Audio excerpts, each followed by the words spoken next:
तेरे जीवन का है कर्मों से नाता, तू ही अपना भाग्य विधाता, जैसी लिखेगा कर्मों की रेखा, लेना होगा दिल दिल का लेख। वक्त कब अर्श से लाकर फर्श पर पटक दे कहा नहीं जा सकता, यही कहना होगा नरेश गोयल के लिए। जी हाँ, बंद हो चुकी एयरलाइन जेट एयरवेज के फाउंडर चेयरमैन नरेश गोयल। कभी ये शख्स भारत के आसमान में उड़ने वाली फ्लाइट्स का बेताज बादशाह हुआ करता था। महाराजा एयर इंडिया तक को टक्कर देता था।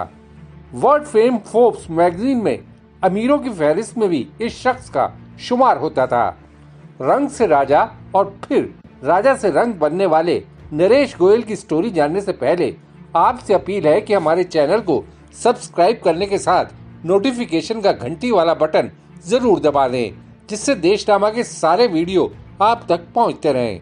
मुंबई की आर्थर रोड जेल में न्यायिक हिरासत में बंद 75 साल के नरेश गोयल ने 6 जनवरी 2024 को मुंबई में स्पेशल कोर्ट के जज MG देशपांडे के सामने हाथ जोड़कर जो कहा, पहले वो आप जानिए।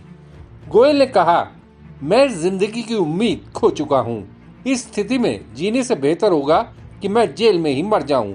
मुझे अपनी पत्नी अनीता की कमी बहुत खलती है, जो कैंसर की आखिरी स्टेज में है।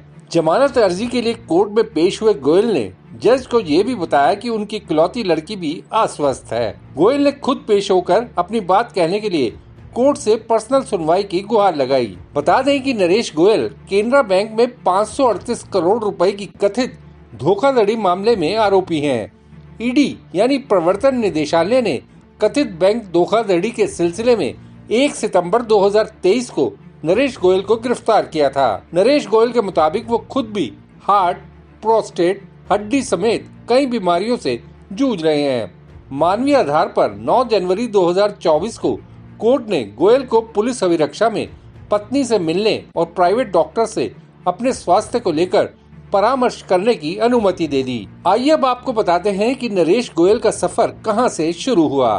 पंजाब के संगरूर में जन्मे नरेश गोयल जब बच्चे ही थे तो पिता का साया सिर से उठ गया। नरेश गोयल ने 18 साल की उम्र में 1967 में ग्रेजुएशन की पढ़ाई के साथ साथ अपने मामा की ट्रैवल एजेंसी में कैशियर के तौर पर काम करना शुरू कर दिया। तब गोयल को महज 300 रुपए महीना मिलता था। हालांकि यहीं से उन्होंने ट्रैवल बिजनेस की बारीकियां सीखी।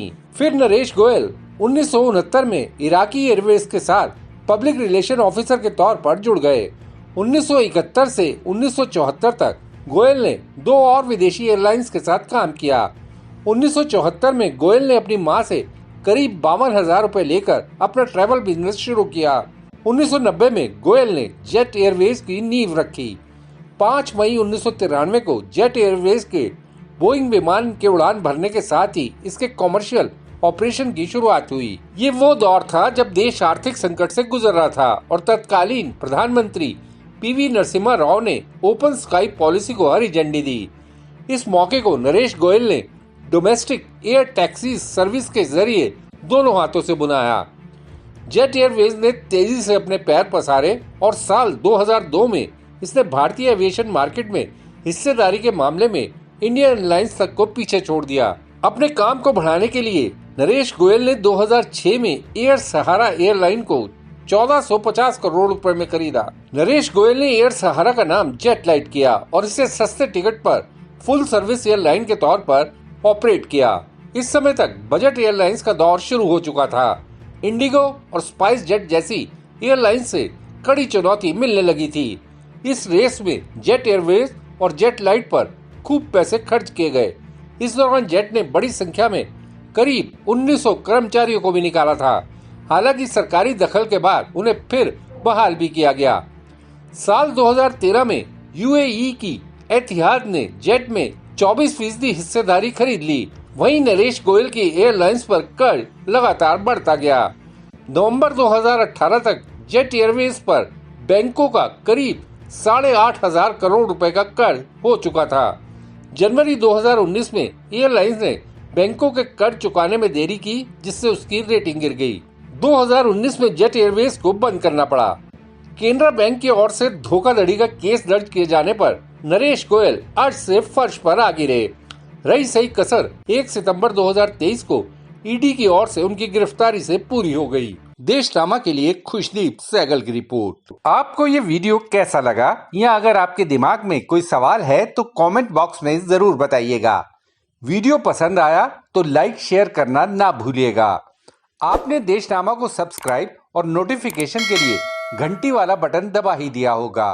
फिर मुलाकात होगी आपसे, तब तक के लिए नमस्कार।